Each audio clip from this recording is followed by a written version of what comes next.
Hi,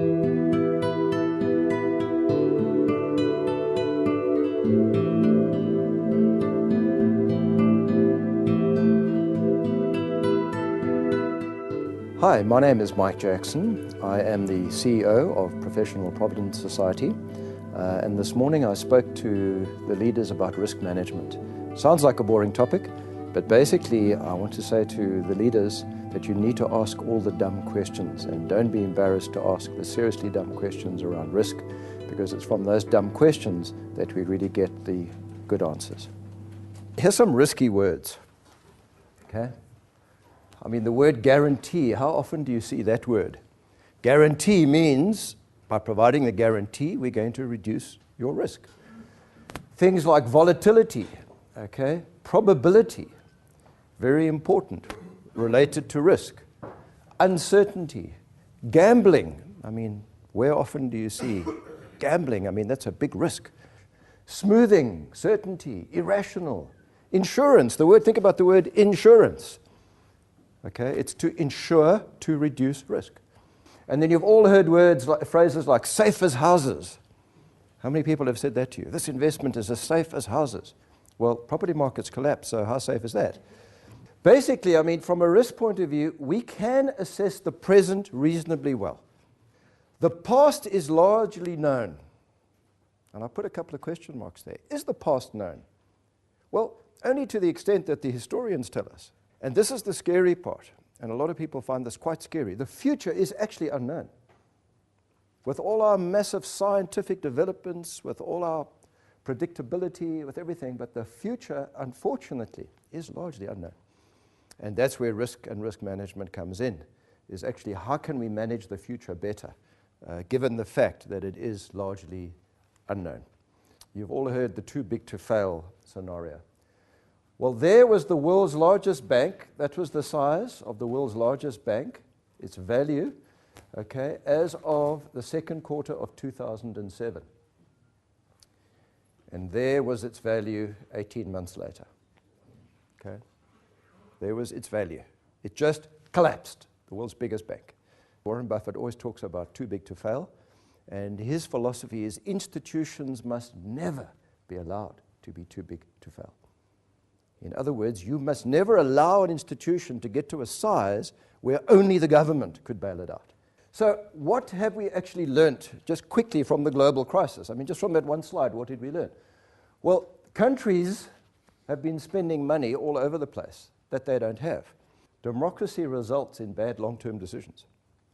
Because governments to stay in power, democratic governments to stay in power, have to do the things that will buy them votes. Profits make you blind. As soon as you're making money, you forget to ask the questions, why are you making the money? Too many boards don't understand the business they're meant to be monitoring. Now, that is a scary thought. Most of the board members of the banks that collapsed had no idea the risks those banks were taking, had absolutely no idea. Executive remuneration, I'll come back to this, is generally focused on short-term results. Shareholders are greedy for short-term results. The regulators themselves do not understand the risks. And black swans are everywhere. Not Egyptian geese, black swans. Okay, do you all know what black swans are? A black swan is an outlier. It is something that is totally unexpected. It's on the normal curve, it's a complete outlier. It is something no one ever expected.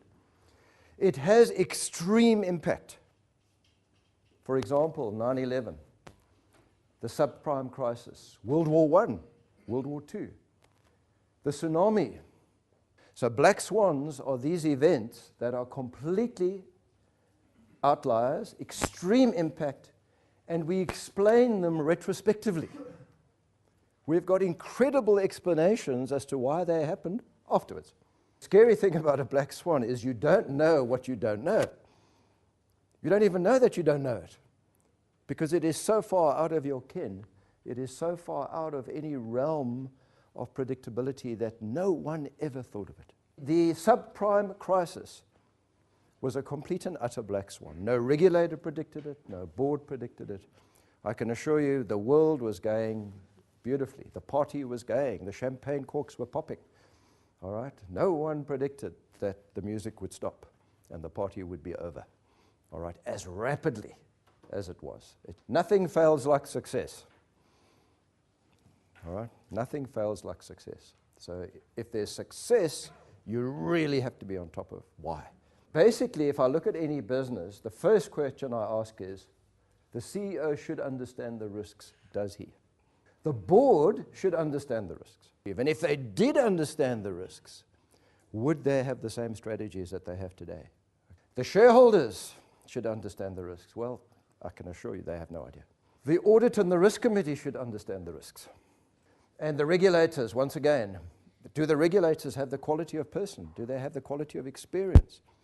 Have they been in business? Do they know what's going on?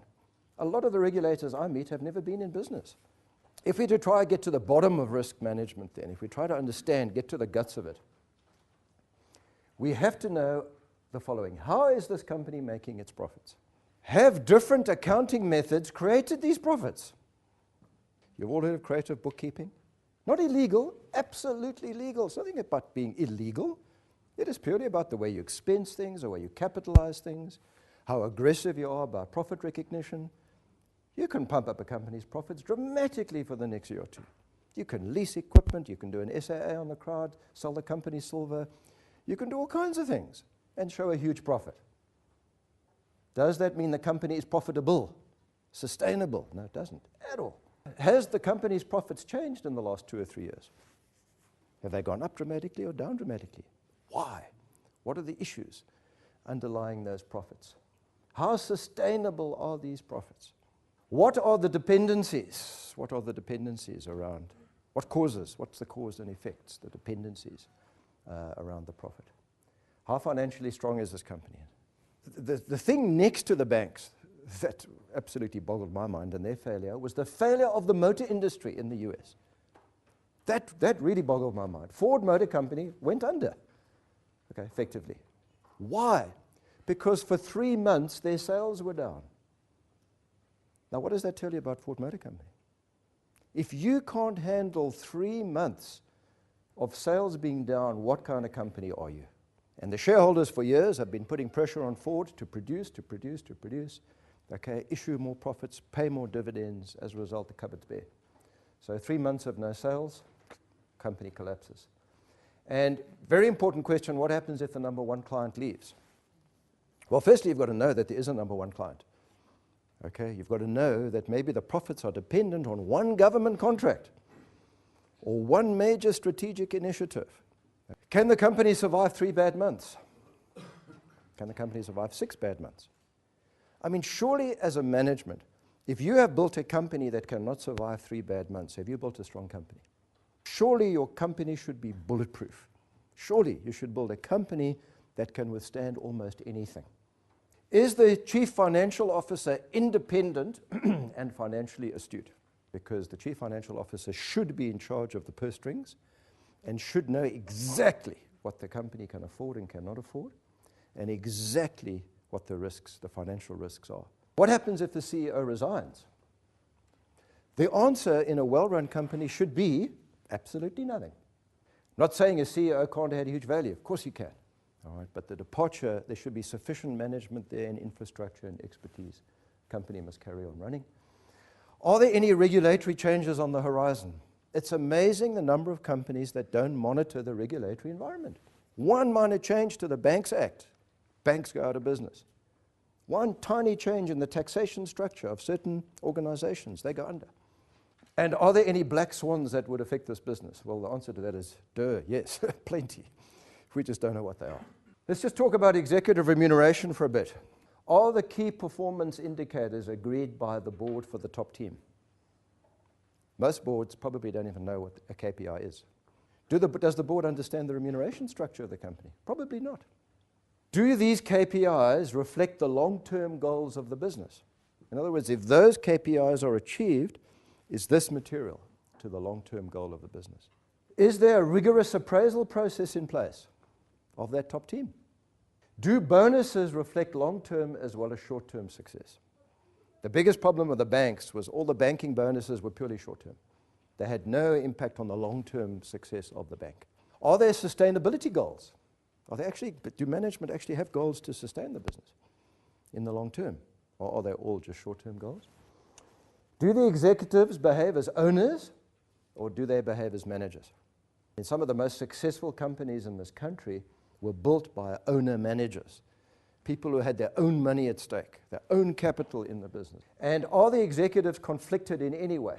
Is there conflict in any way in the remuneration of the executives vis-a-vis the long-term goals of the company?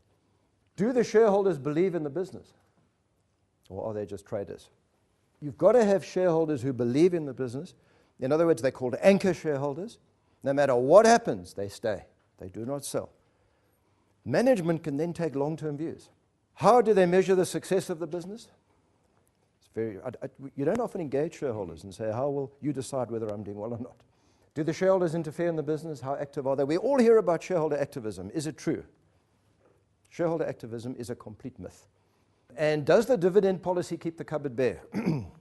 All right, the regulators and the central banks, they were caught napping by the crisis. I've discussed this. They focused on the wrong things. Derivative structures are time bombs. They sit on the balance sheets of companies all over the world. And one day, a trigger event occurs in New York, and a bank in New Zealand goes bust, or a company in New Zealand goes bust, because they're sitting with a product there, which is a derivative structure, which can then unwind. That thing unwinds and suddenly collapse. The difficulty with derivative structures is nobody understands them. And the regulators now are getting involved in hedging strategies and derivative structures. They're not allowing life insurance companies to have hedges. The one fascinating thing was all the regulators focused on price inflation. They did not focus on asset inflation. In South Africa, we have a banking system that was hardly impacted by the world crisis. We've got an old-fashioned model in South Africa. It's a very old-fashioned model. It says, basically, you can't lend money you don't have. The old mutual model was actually a very strong model, because in a mutual, you have to bring money in before you can take it out. So mutual banks are getting strong all over the world. Community banking is going to be very strong. You'll see the building society movement come back. The National Credit Act was very important. So the National Credit Act, really protected our banks. Exchange controls protected our banks. They couldn't invest huge amounts offshore. Our banks are too big. There's a lack of real competition here. But very important, when America sneezes, we all get a cold. All right, so to conclude basically on risk management, you have to really start with what the intentions are. What is the corporate policy on risk? And we have to determine what is our risk profile. And the first step, obviously, is to prevent the risk. You can reduce risk. Risk can be reduced. You know the classic phrase in risk management, why do cars have better and better brakes? Why do cars have better and better brakes? So they can go faster. Think about it. If your car's got phenomenal brakes, you can go faster. That's the whole point about incredible risk management. If you have outstanding risk management, you can do great things in a business because you know you've got great brakes. Sometimes you can have institutional collaborators. You can actually pass on some of the risks. You can lay off the risk. We've talked about reinsurance. That's very, very important. And then there's always a residual risk. If you want to make a profit, there will always be a residual risk. You cannot get away from that. And you've got to then have an early warning system. You need lots of information and communication. And you need risk control to verify. So basically, from a risk management point of view, I don't think risk management is rocket science. I don't think it's rocket science. But it requires real understanding of how a particular business works and how it operates. And you've got to be clever enough to ask the dumb questions. Thank you very much for listening, and I hope you've picked up something about my own view anyway on risk management. Thank you.